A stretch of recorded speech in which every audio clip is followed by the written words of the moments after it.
the first time I properly meditated myself, I felt this break in between my thoughts, and I was able to zoom out and look at the way that I've been talking to myself. Meaner than the mean girls in my high school. After that realization, I went to my room and I just cried that I'd been my own worst enemy all this time. I'm Jo Sarah, and welcome to the Umaversity podcast, empowering you with real talk, real education, and real stories from our experts and our tribe of women who've got your back. Yes. Our mission? Educating 1 billion women worldwide on their mental, body, and sexual wellness journey. Yeah. So join me, learn something new as we build our badass tribe. Welcome to the Umaversity podcast.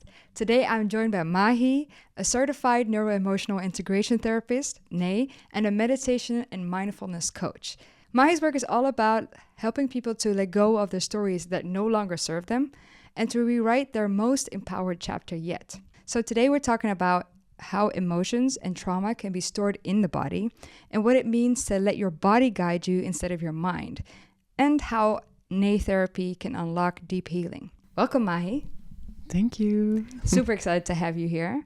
I've experienced your sessions myself, so of course you had to be on the podcast to tell about all of your expertise. So my first question is, how did you get into NEI therapy? What was your journey? It's been a long journey. But I moved to Berlin in 2018 to find out what I wanted to do in life and to create work into something that I loved. I was working in advertising before, and it just felt very centered around the individual, and I knew that I had something else. I had a lot of questions that I didn't have the language for. And right before I moved to Berlin, I did a teacher training of meditation and yoga in Nepal.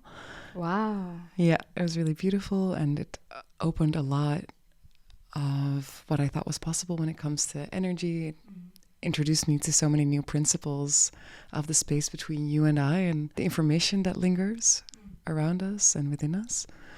Also got introduced to Reiki and stuff.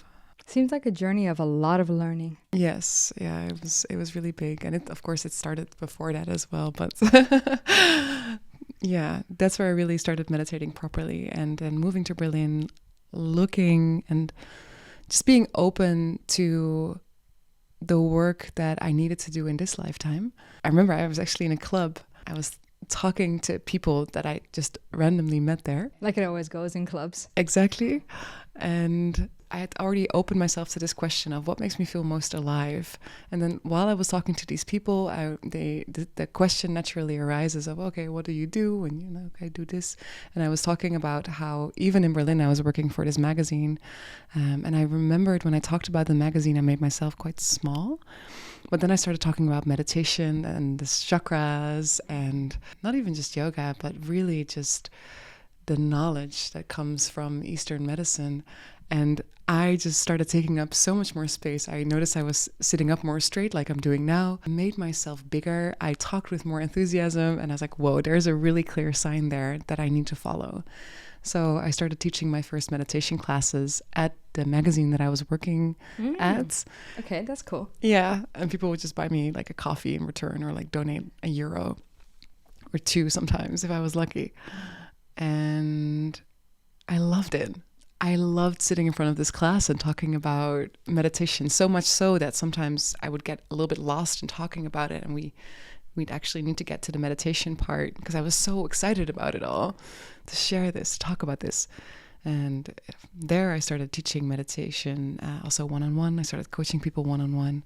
I started understanding that my presence could have an unlocking effect with people. So I would have, during my sessions, I would have experiences, or my clients would have experiences that they said would take them months and many, many sessions with their psychologist to even feel that safe. And they would have it in one session with me. So I was like, okay, there's something there. But I also started understanding that my experience was very limited. In a way, it always is. There's always more to learn. But when you sit in meditation for the first couple of times, you're really meeting yourself, and you're starting to feel the feelings that you haven't been wanting to feel, and you're starting to see things that you might not want to see. So it's very confronting for a lot of people. And I knew that I was not prepared to guide people in that way yet. So I started looking for ways that I could teach myself to be supporting people during that part of the process as well, not just teach them the way to sit in meditation, or the challenges they might feel when they're sitting in meditation, what kind of postures are supportive, but how to actually support them when they meet these versions, these old layers of themselves, these confronting layers. And I was just looking online. I moved back to the Netherlands during COVID. I was looking online and I landed on this one website that was talking about Neuro-Emotional Integration Therapy. And it just clicked. Like sometimes you just meet someone or see something and you just kind of almost zoom in on it. I don't know if you recognize this. You just feel, oh my God, this is it. Yeah, exactly. Yeah. And you just know intuitively, your body says yes to it. And it lit you up. Yes. And it was a beautiful amalgamation of all the things that I'd been learning so far, because now a tool that I can use during my sessions. But over the time being, I've also been able to integrate everything I studied before that in terms of different forms of spirituality, shadow work. I've traveled, I've worked in different spiritual places as well.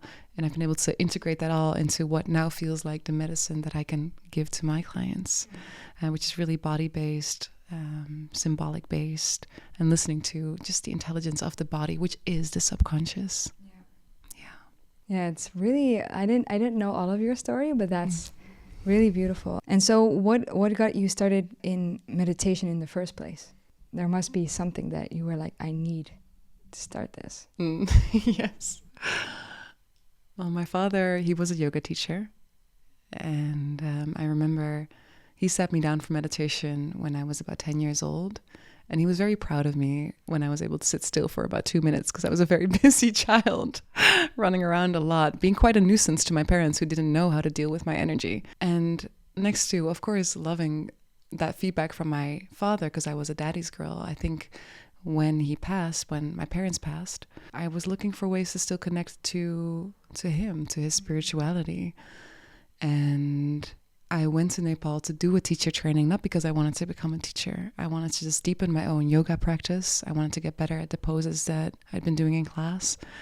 And meditation was also a part of this course. And I just had a couple of really powerful moments. But the breakthrough moment was the first time I properly meditated myself. With my dad, it was just sitting still. But it was during this class in Nepal. I think we were halfway through the course. And I was sitting and we were guided into how it can feel like, into this state. And for the first time, I felt this break in between my thoughts, and I was able to zoom out and look at the way that I've been talking to myself. And it gives me chills when I think about it now, because I was able to witness the language that I've been using up until that point to talk about myself. I had no idea, but I was meaner than the mean girls in my high school. And I had some mean girls in my high school, but my gosh, the way that I'd been talking to myself, I got up during that class. After that moment, after that realization, I went to my room and I just cried, because it was so confronting to see that I'd been my own worst enemy all this time. But something inside of me also said that if I can be taught to talk to myself this way, or I have been taught to talk to myself in this way, not by any one being, but just by growing up in a society that I did. Yeah, the world. Yeah. I can also learn to change that narrative. To unlearn everything as well. Not behavior. Yeah, I would not even call it unlearning, because very often when we go to therapy, we kind of want to, unlearn, we want to let go. And that's a beautiful sentiment, but it can often also cause a lot of quite a battle within ourselves, because we have this hardwiring. And if we are battling the hardwiring, if we're battling where we come from, we are battling a lot of old versions of ourselves, basically. And it becomes this yes, no kind of war in our head. Like, I shouldn't be thinking like this. I shouldn't be feeling like this. Then you're being mean to yourself again. There's room for that, actually. Exactly. Yeah. So what I'm really teaching and sharing also with my clients, and also during my work, is to keep shaping the new narrative, which will replace the old narrative with time and with attention. I love this perspective, and I love that you started all of this because you wanted to be closer to your father. And it's also really beautiful. When do you hear a father teaching his daughter to meditate? That's such a blessing. Yeah. And he was a businessman, but he still had some traces of his own spiritual journey. I never got to get to know his spiritual side much more after that because he passed quite early. So as an adult woman, I never got to talk to him about spirituality, but I cultivated it enough within myself to understand that I am carried by his presence now, which is beautiful. Wow. Yeah. That is very, very special. Thank you for sharing that. That's a very beautiful personal journey that you, and now you're like spreading all of your light. And I remember we had our first call and I said, I don't know.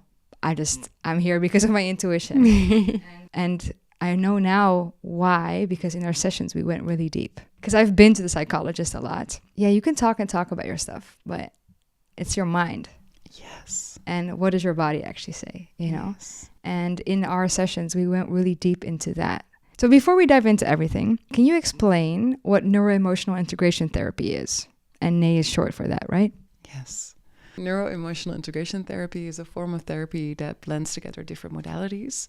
It relies heavily on the Chinese elemental system, the holistic wheel that's thousands of years old. And it also blends acupressure, traditional Chinese medicine, homeopathy, neuroscience, quantum physics, some therapists even say, but that's so vague even for people who study it. But it's, in a sense, really works deeply with the intelligence of the subconscious. And I've gotten to see that the subconscious is the body. It is the knowledge that lives within the body, the knowledge that lives around the body, that informs us on how we are creating reality in the here and now, and what has happened in the past that makes us believe these things about the world and what we think of ourselves and what we are able to create in this world and this reality. And it also gives us ways and tools to shape our reality from this space. And that's why I love it. It doesn't just look at the past. It's not about just talking and telling the same stories over and over again from a mental space. We actually go deep into the body. And then what has come from that has been my own practice and my own kind of signature on this in really listening to how the body responds during the sessions. Wow. I knew that it was a blend, but I didn't know how much a blend it was. That's really special, because sometimes when you have all of that wisdom together, it just creates magic. And I think that's also what I experienced in the sessions with you. And so how does Neuro-Emotional Integrational Therapy, what does it look like? How does it work? Or how does a session with you work? Yeah, I think I can better answer that because every NI therapist will have a very different approach to the sessions, but my sessions have a really big base of meditation and mindfulness underneath it as well. So we always have a moment of checking in, of course, like how are you doing? What's going on for you right now? And my clients will have often, especially if they've had multiple sessions, they'll have thought about a subject that they want to focus on, whether this is career or love or you name it. And during the session, we explore whether we want to use the tools that we have with NI or we want to just talk and explore a memory that is already surfacing for them that is maybe causing a block in the body. And usually it's the other way around. So there might be a physical pain and then we explore what it wants to tell the mind. And then also, we can use the tools of NI to explore what lies also in the subconscious and kind of give it different words. Because that's also what NI is. NI is a suggestive form of therapy. It's not hypnotherapy. So you're fully conscious during the sessions. I won't bring you in an altered state. But it is suggestive. Mm-hmm. Because we have different protocols that we can go into when we're testing out what might be lying dormant within the subconscious, when we're testing out what the narrative is or the stored emotion basically that you've been dragging around up until now. We can also test out what kind of words, what kind of emotions, where it's stored, but I will always check in with you. Does that ring a bell somewhere? Is there a memory surfacing for you when I suggest these words, when I suggest these emotions? And every single time there is recognition, there is something surfacing. And what I love about this is that stories often surface that at first we don't think have to do with the subject that we're talking about. So say you're coming to me for a session about your career, and you want to get to a certain point in your career, you want to experience a certain type of freedom within yourself or within your time. And we test out with Nay, okay, there is a stored emotion on your lungs. Lungs are often connected to sadness. Okay, there is a sadness in relationship to your mother when you were 8 years old, let's say that. There might be this very small memory that you were looking for her in the supermarket, say. Yeah. But this memory, even though it feels really unconnected to why you are not fully able to experience the freedom in your time or in your career right now, it feels unconnected. But then when we start talking about it and we start exploring it and we start feeling the emotions that you stored when you lost your mom in the supermarket when you were 8, there is always this clicking taking place at the end of understanding, like, oh, actually I felt left by my mom there, so I couldn't really trust that I was supported, even if it was a small moment. And that now impacts how supported I feel in taking the next step in my business. And so these memories, and I always say this in the first session, if any memories come up for you, even if it feels really random, use your voice, speak about it. It's important because it's coming up and you're important. You know, your voice is important. This memory is obviously important. Otherwise, it would not be here. So speak about it. Take up space with it. And that's what I love about it. It is suggestive, but I've never had it where people didn't recognize it in the end. No, I mean, with me, every time I was like, oh my God, I didn't know that this was underneath it. And so you used the tool to, I think you brought it with you, right? Yes, I did. Because I think this tool is so cool. Yeah. I'll let you explain what it is. Yeah. So if any of you are familiar with the practice of pendulum, for example, this is quite similar. This is called the Biotensor. You recognize it because we worked a lot with it. And some people called it a magic wand. It's basically an expression of intuition, is what I would call it. And it's the oddest thing I would say about night therapy. It's something that for a lot of people at first feels very alternative. Very spiritual, maybe. Very spiritual. But what it basically does is it shows us the flow of energy when we ask certain questions. And if we look at different tribes all around the world, they actually work with some form or shape of radisthesie, which is the science that this is coming from. And radisthesie is the science of everything in the universe having its own unique frequency. So my voice has a different frequency than yours, but also when I experience a certain emotion, it will also have a different frequency. And when I'm sad, I'll speak differently than when I'm happy. All of this informs the information that we get to measure during a session and with this tool. And this tool is also able to locate, therefore, by using our intuition, because it's not just a tool. We have a shared intuition when we're in a session together. We are able to locate where in the body certain blockages are stored and in connection to what. You use the protocol for that, right? You use protocol. So I have a binder full of protocols, like little roadmaps that we can take. Yeah, because what I thought was so interesting about the Biotensor is that when it's a yes, it clearly goes up and down. Yeah, it moves like this. Yeah. And then when it's a no, it can be a bit vague, but it goes more in circles or to the side. Yeah. So when there's a no or there's no recognition, it's either still or it moves like this. Sometimes it moves energy like to the person. Sometimes it moves energy away. But what's really important to note here is that when I first saw this during my course, I was like, bunch of hippies. You're just moving the Biotensor yourself. Exactly. So I saw this thing and I was like, what do you mean this thing can measure where in the body certain things are stored? And people were using it on anything. Like they would go through their whole kitchen cabinets looking at what foods resonated with them and what didn't. Really? Okay. And even though I was quite spiritual already and I'd done a lot of meditation around that time, I was very hesitant of this because I thought, yeah, but you are moving this Biotensor yourself. So you're giving the answer as a therapist. Mm-hmm. And I wasn't wrong, but I started understanding over time that it was the synergy that was taking place between us, that I as a therapist opened my intuition up to words so that I could measure the energy flow. In essence, what I'm doing is I'm opening up my intuition, to your information field, and from that place we are looking at the response of the tensor. So there is a core of truth in me moving this, and at the same time there is something bigger taking place. I believe that there is a larger intelligence. So if you've ever done like internal family systems, for example, this is also speaking greatly of the information field that surrounds us, and this is what we measure using this tool.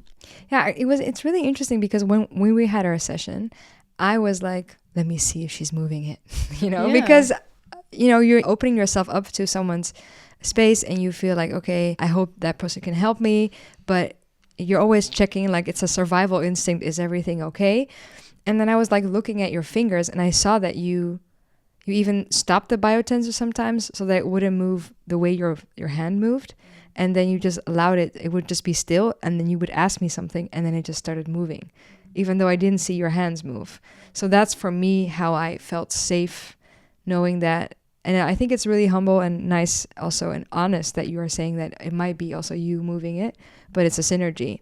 And then I was thinking, when you were talking, I was thinking, why didn't we get the language in school to talk about these things? And we instantly just think, oh, this is so spiritual, this is so vague. Well, what if we as kids learned how it is to express, hey, I'm in your intuition right now, we're in synergy right now, I feel you, or I feel that I have anger, I'm feeling anger right now, and I'm vibrating really high or really low. Or what I learned as well in the Nay sessions with you is that all my feelings were allowed to be, and that my feelings didn't say anything about me, but they were there and they were telling me something. And what I've been wondering also is, why does the body store emotions? Yeah, I think it's a very good question. Where or why does the body store emotions? But it's a little bit difficult for me to pinpoint exactly why the body does that. But I know that it's part of the human experience. Mm-hmm. Emotions make for duality. Emotions make for a richness of the individual journey through life. And they create experiences from which we can learn. And yeah, why they are created, I'm not sure. All I know is that it makes life very rich. Yeah, that's something that we are not taught, but that's definitely something that once you accept that all emotions can be, whether negative or positive, because we often see them in two sides. Like angry is negative and happy is positive. But what if all emotions can equally just be and are accepted? Sorry to interrupt, but this is also a really important point of what you just touched on yourself. You were looking at whether I was using the biotensor, and like I mentioned, it is a suggestive form of therapy for sure. But the most important thing for you sitting on the other side of a therapist or a coach is that you feel safe with the person that you're talking to. And no matter what type of an approach they use, you need to feel good enough and safe enough to share your story and feel that your emotions are safe, no matter how deep or bitter they are or how misunderstood you felt for a really long time. If there is a safe space, if the person that you're talking to, you're doing this healing work with, is providing you with a safe space, then healing will start happening automatically.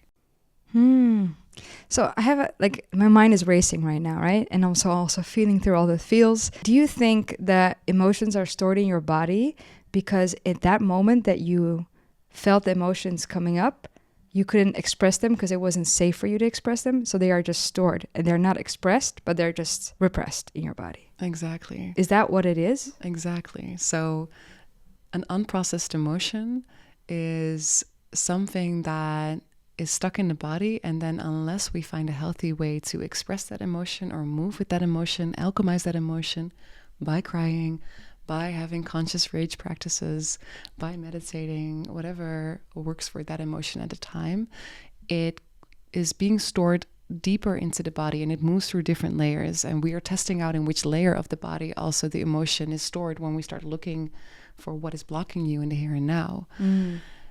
And you can compare it to a pain in the shoulder. You might be experiencing a time of stress. You might be experiencing some heaviness at work, some stress at work, and shoulder pain is something that a lot of people then start experiencing. But what we then often do is we think, oh, this is just annoying, and then we try to maybe put some Tiger Balm on it, or we take a paracetamol. But if it's not addressed, if the stress on your work is not addressed and you keep going, then what you're basically doing is you're pushing down the importance of what your body is telling you at that time To express. Or to change something Yeah. within your environment that is causing that stress, that's causing this misalignment. And the longer we ignore the signals that our body is giving, the more the body starts understanding and layering upon this stress that this is just the way it is. The stress and the signal that it gives is just the way it is. And it starts building and building on different layers. Ultimately, it can impact our health in a way deeper way. It can start affecting our hormones. It can start affecting different cells in our body that can grow benign and can start attacking us in a different way.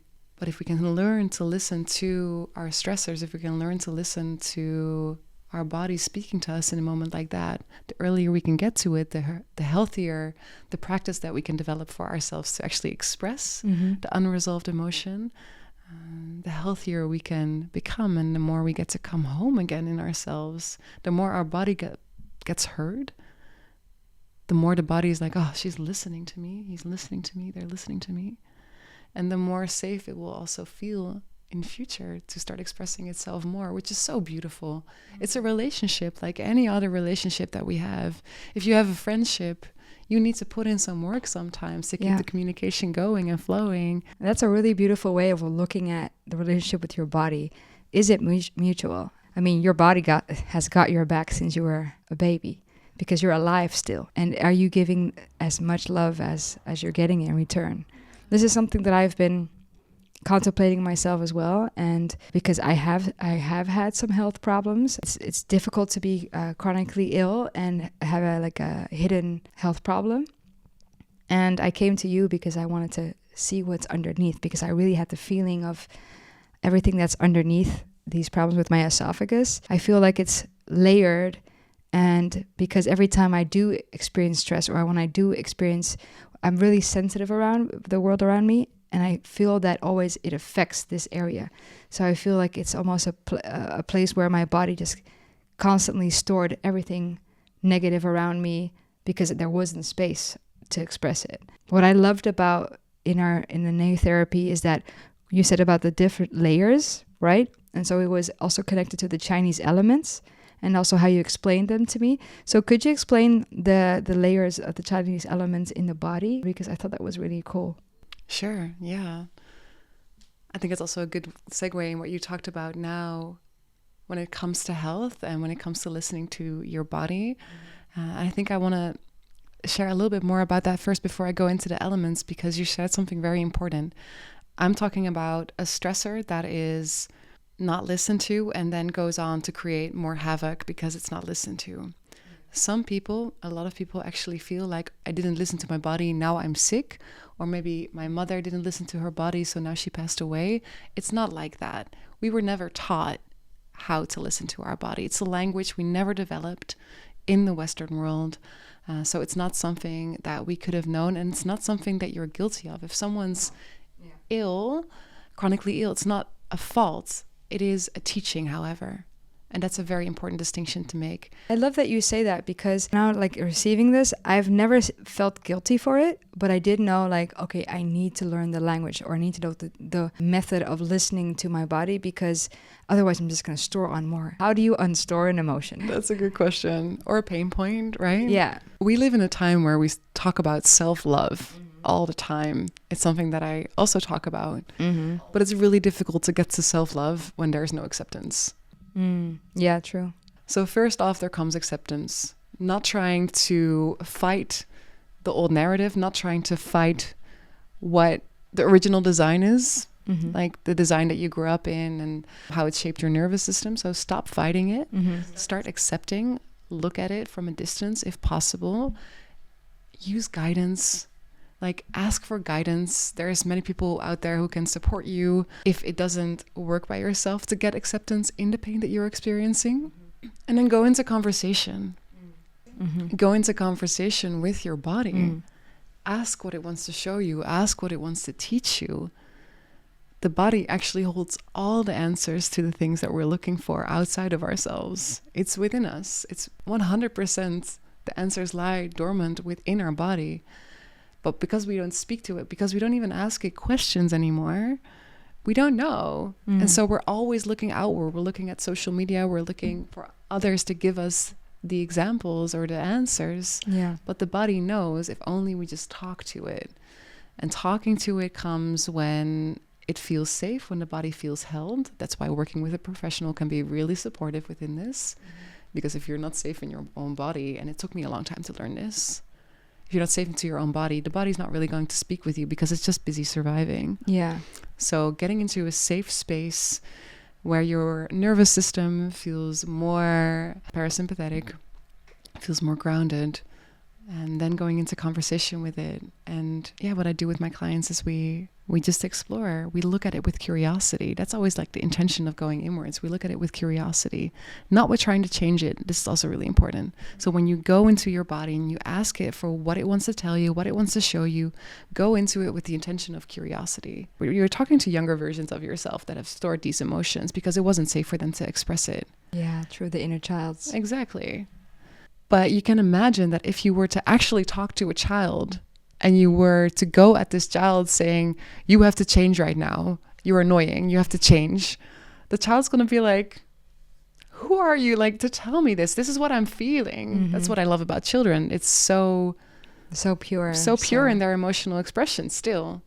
But even to a friend, you wouldn't say, before you even hear what they have to say, I want you to change. Exactly. This is what you're feeling right now is not allowed. Exactly. Like, we would never do that. That's so rude. And it's also like, you would definitely not have a lot of friends if you do that. Totally. And we do it to our bodies all the time. We also do it to our thoughts. Yeah. And this is why I say we don't battle the old. We don't battle the old thoughts. We don't battle the old convictions. Instead, we install a new language.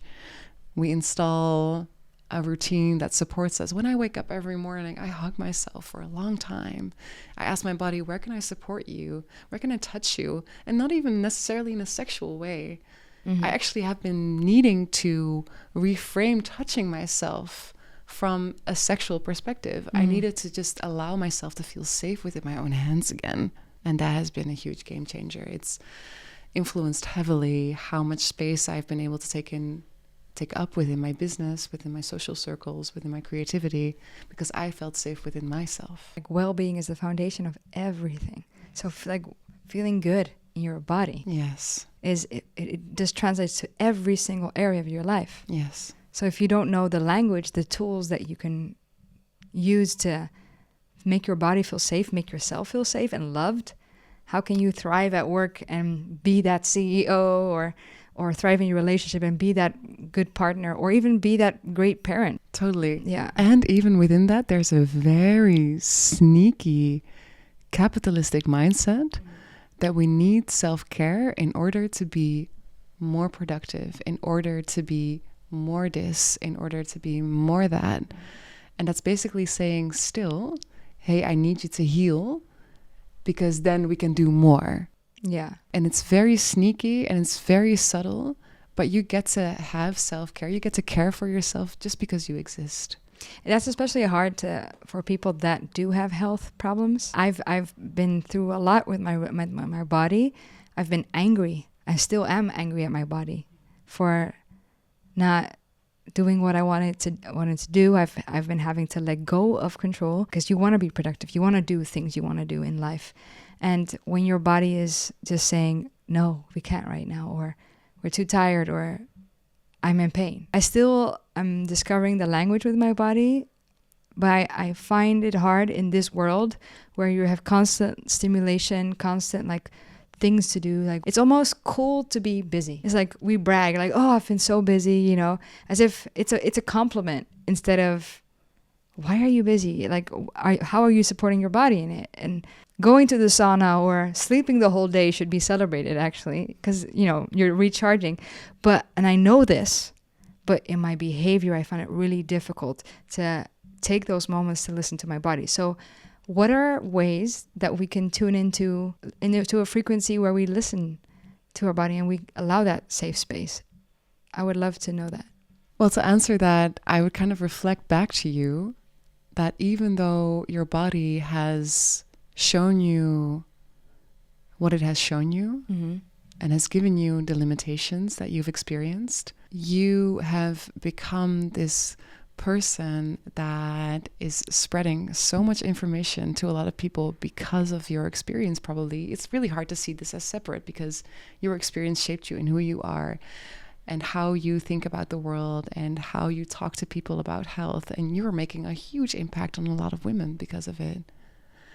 And so looking at it perhaps from that perspective, which is hard to do, I want to also really acknowledge that when you're in pain,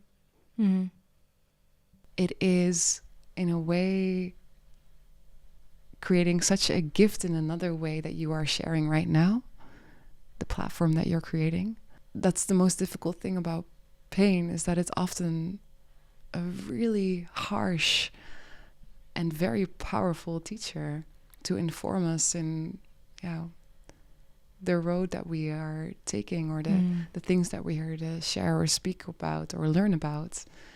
Thank you for saying that. Yeah.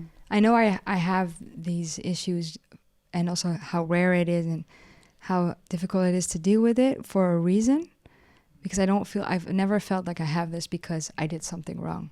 It's more because it has to teach me something. And it's frustrating. It's really frustrating. Yes. And I really believe, because last year I told you as well, like self-compassion was like the theme for me, because I felt if I can work on my self-compassion, I can start healing myself. And I mean, talk about healing in all kinds of ways, not just physically. I'm just really curious about the things that you can do daily to give your body the space. So it really differs per person what works for them. And also for women, where you are in your cycle, it makes a huge difference in what self-care actually looks like. I would say the biggest tip of them all would be to ask your body what it wants when it wakes up. How do you want to nourish it first thing in the morning? You might have had all these people talking to you about what's possible, but why don't you just ask? Why don't you just ask and see what your intuition comes up with? Even if it feels weird or it feels a little bit strange, listening to what your body comes up with strengthens the relationship that you have with it. Because you also wouldn't stuff your friend with whatever you want. Like, you should eat this, here, eat it, But what would you like to eat? Or how can I support you today? This is what we say to our friends, but we never say this to our bodies. No, we never ask. Such a good lesson today. Yes. And a good way to practice. So just ask. That's Ask, because I can tell you 101 ways of this science and that science. And we're at a meeting point as well during this time and age where so many different sciences are coming together. And what I'm talking to you about here today with Neuro-Emotional Integration Therapy, it's a form of therapy that I've blended into other modalities that I've studied. But there's so much information out there right now. So many people who would love to kind of tell you the way it should be and what it should look like.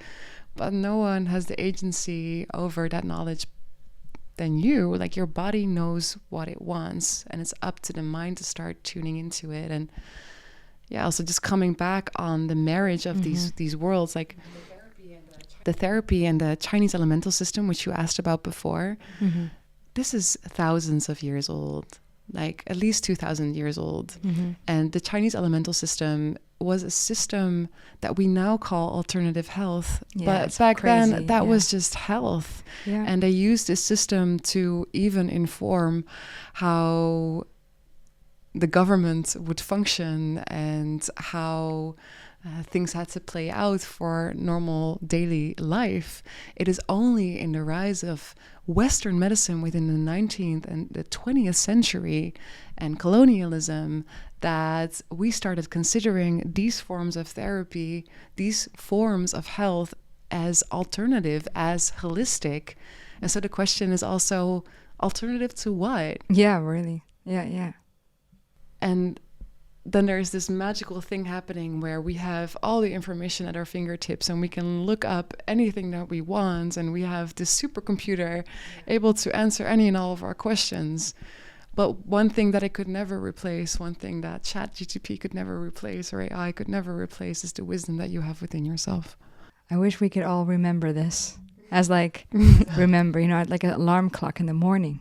You get to train yourself. You get to bring reminders into your daily life where you get to ask yourself these questions, and over time it will become the new normal, where the narrative for me used to be these incredibly mean voices that would talk me down of anything new that I was trying to do. It has now shifted to kind of a standard, I love you. I have this parrot, this monkey mind of mine that's now saying, I love you.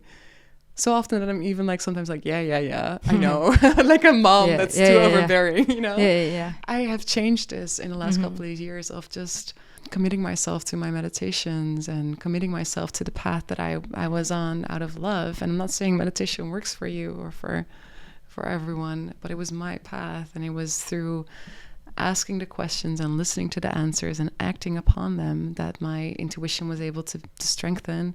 It's still strengthening. I still have so much to learn, but also really cultivating this trust in life that I feel again. And I haven't trusted life since before I was born, but I've really started trusting life again lately through this practice. And that's just something that no one could ever take away from me. That's very beautiful. So what is trusting life? So I lost my parents when I was 21. And before that, I grew up in a very restless household. It was emotionally quite unsafe. Sometimes it was physically unsafe. And I learned that even home wasn't a safe space. So there was no place for me to really just exhale, to sigh. So for me, also in stepping into my business growing, I had to learn to trust life, and I had to learn how to trust life by looking at the natural elements again, because I didn't have any parents. I noticed that I'm just telling a little bit more about my personal journey and what helped me, because we can only really talk about what we experienced ourselves. Because I didn't have parents from my 21st, and it felt in a way that I didn't quite have parents before that, I started looking for the answers in other people. I started looking for a mother figure in other people. I started looking for a father figure in relationships. It's not bad. It just doesn't really work, because they'll never be able to fulfill the shoes that my parents were supposed to fill. So the biggest medicine for me was to look at what is already surrounding me. So when I started looking at how can I trust life again, how can I trust that the unfoldment in whatever form or shape it takes is what it's supposed to be, I had to look at the most overlooked things, which was the sun that is rising every single morning. I started connecting my father to the sun, to the sky. I started connecting my mother to the earth. And that's not new. I was studying in Peru in a spiritual center for a while, and in the Incan traditions, they see the planet, and so many other traditions, they see the planet as the mother. They see the sun or the sky as the father in one way, shape, or form. And so I just started adopting and learning from these beautiful old traditions and started internalizing that that's actually the mother, that's actually the father. And just allowing myself to feel the support from the mother underneath me, feeling this force of gravity that is supporting you now at this moment as well, at any time that this body operates. And there's always the sky above you, watching over you, giving you enough oxygen. There's this perfect mix taking place that actually allows this body to even exist. And that for me was trusting again. And then I was able to let go of toxic relationships where I started projecting roles onto people that were never theirs to carry. So that gave me trust, because I started looking into sources that would never leave me. No matter how... The foundational and, you know... No matter how much I think I fucked up, or no matter how disappointed I was in myself, the earth never stops supporting me. The sky never stops being above me. The sun never ceases to rise. It's still right there. This body still exists. So there must be some type of unconditional love happening there. I love that you found your the mother and father figure in nature. I had to. It's also where we come from at the end of the day, you know? It's yes. I love how you use visuals, and like I love this. Like it is really helpful, I think, for me and for a lot of other people. So coming back to my question about the different layers in the body, I'm really curious, can you describe them to us? Absolutely. So within the Eastern alternative or holistic medicine, they look at the body as having 5 different layers. In Ayurveda, it's more like 4. But within the Chinese elemental system, we look at the first layer, which is the layer of fire, which stands for our emotional field. The second layer is the layer of earth, which is our mineral and vitamin body. The third layer is metal, which stands for our bioenergetic body, our auric fields, our chakras. Then the layer of water, which is our DNA field. So what information has been passed on into this body from our ancestors. Very important, actually, also in what we talked about before, because a lot of pain points that we experience in this life don't just come from this life. No. They come from the womb that we were created into. And the final layer is the layer of wood, which is the physical layer, the matter. And the interesting thing about this, and I also always explain this during a first session, the interesting thing is that when we look at Western medicine, which, like we just talked about, is very new, coming up from the 19th and 20th century, in Western medicine, when there is a pain point, when there is a physical pain point, let's say the pain in your shoulder that we talked about, when that pain is problematic, you go to a doctor, you go to your GP, and you ask, how can we fix this? The GP might give you some type of medicine for it, or might continue you to the hospital for research. But let's say that the GP gives you paracetamol. The paracetamol suppresses the pain that you experience within the body. And that's really suppressing the experience in the layer of wood, which is the final stage of where an emotion travels to express itself. So the pain temporarily gets suppressed, but in Western medicine, it's very likely that you don't get to question of what is causing this stressor in the first place. Western medicine is what's called allopathic, and it looks at the physical symptom and then tries to treat that physical symptom, either by research or treatment, medicine. Within the more Eastern holistic sciences, we look at why is the body showing this imbalance in the first place? Why is your shoulder having a continuous amount of pain? Why is the pain growing? And why is the body not able to bring itself into homeostasis again? We're really looking at why is the body not able to heal itself again? Because the body is in a lot of ways able to heal or restore itself. Yeah. Sometimes, it's not the case, but the body often is able to find balance again when it's listened to. And this is a really big difference between the Eastern approach and the Western approach, is that we look at why is the body giving these symptoms in the first place? Why are you feeling stressed? Why are you feeling anxious? And why is it not able to heal itself? And in what layer are we supposed to be looking? Because we can be looking at the emotional field for the shoulder pain that you're experiencing, like, okay, it's stress. But if you are continuously lacking, I don't know, let's say iron within your body, then we can treat the emotional field all we want, but we won't get to the fact that your body is actually missing a very important building block in feeling okay. This is just an example. I don't know if iron is connected to that. But we research during NAI in which field we should be looking. And if it's something that's outside of my field, then I will redirect you to someone who can help you.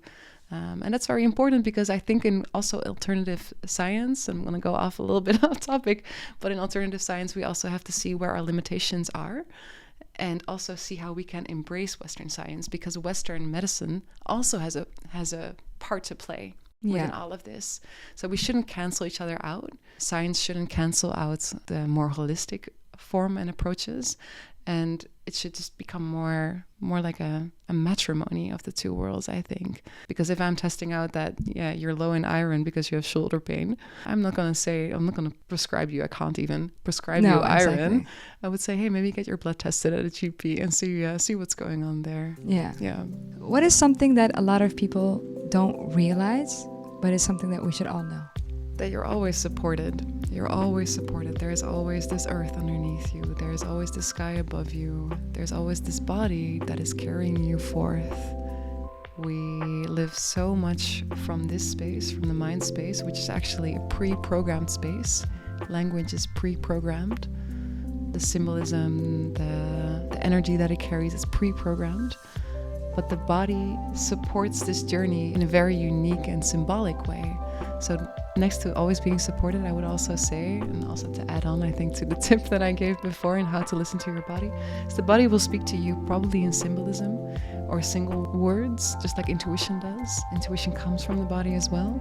And I would say play.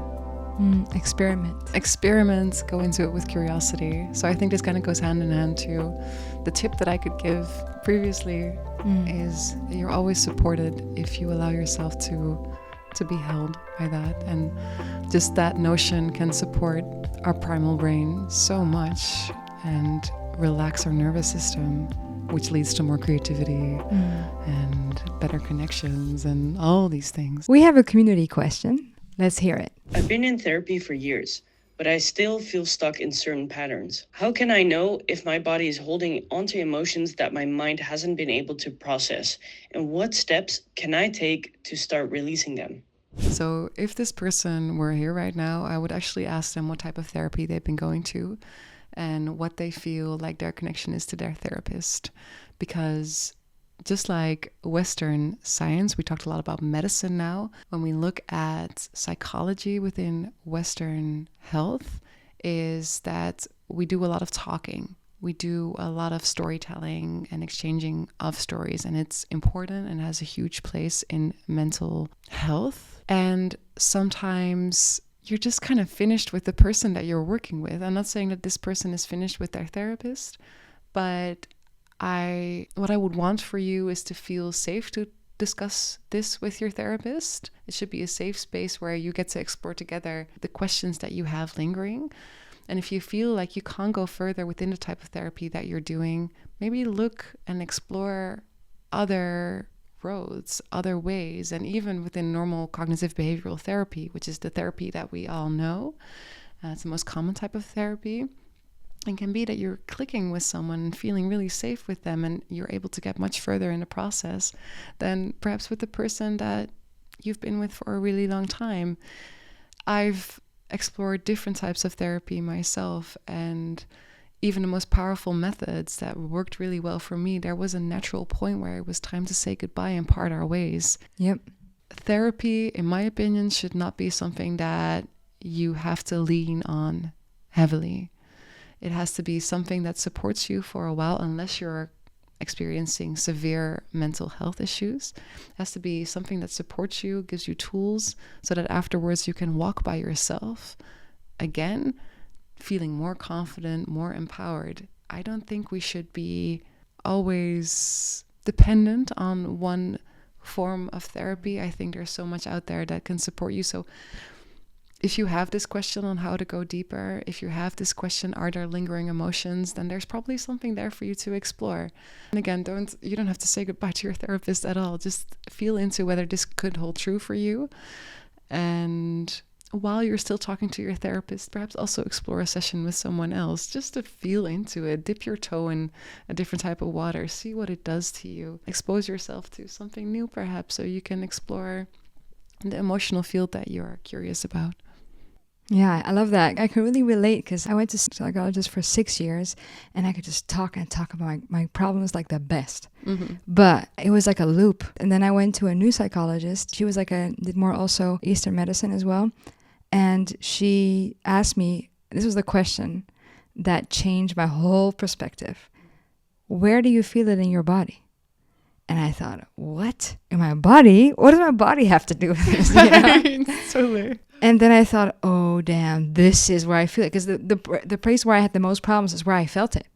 So I thought, oh, this is where I store all of the not so nice feelings that I actually want to release instead of hold. So yeah, that really changed for me to switch therapy types as well. I love that she asked you that. Yeah, it's such a good question. You were ready to hear it. Yeah, that was the moment. Yeah, you were ready to hear it. Yeah. So I love that today we talked about so many beautiful things. We talked about how your body always has your back, and all you need to do is ask what it's telling you. We talked about our relationship with our body. It's just like a friend, and that we treat our body that way as well, and ourselves that way. And I love that, and how NA therapy can be such a powerful tool, and how meditation and mindfulness comes into play. And thank you so much for sharing your story today. Yeah, absolute pleasure. I learned a lot. I hope everybody who's listening learned a lot as well, because that's what the podcast is for you.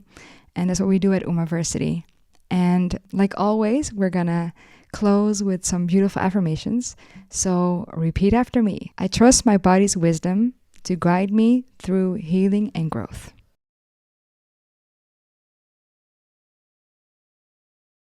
I ask my body what it wants to tell me, and I trust what it communicates.